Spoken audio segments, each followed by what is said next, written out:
আমি যখন সাউথ থেকে আসছিলাম তখনই খবরটা এসছে। আমি মৌসুমিতা দেখে আমি আগেই জানতাম, চিনতাম ওকে। আমি জানি না আপনারা সেই ফটো পেয়েছেন কি না।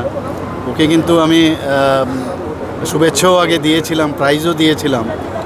এবং পরবর্তী সময়ে এরকম একটা সাউথ থেকে বিলুনিয়ার একটা মেয়ে যেভাবে কমনওয়েলথে ত্রিপুরার একটা বিরাট গর্ব সে এনেছে, সত্যিই আমরা আনন্দিত আজকে। এবং ওনাকে আমি শুভেচ্ছা জানিয়েছি ওকে।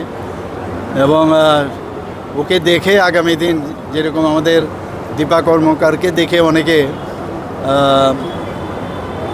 মানে কাজ এই আপনার স্পোর্টসে আসার যে একটা ইচ্ছা এবং স্পোর্টসের মধ্যে থেকেও যেভাবে সামনে নাম করা যায়, সেটা কিন্তু দীপাকে দেখে মানুষ এতদিন স্পোর্টসে যোগদান করেছে।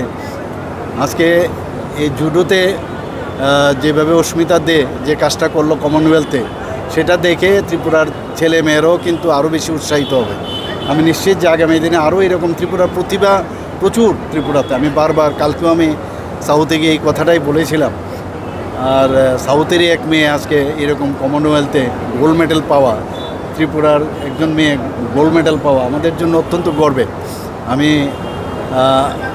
ত্রিপুরার সমস্ত ত্রিপুরাবাসীর পক্ষ থেকে আমাদের গভর্নমেন্টের তরফ থেকে ওকে শুভেচ্ছা জানাচ্ছি। এইভাবে যেন ত্রিপুরার ছেলে মেয়েরা আরও উন্নতি করে।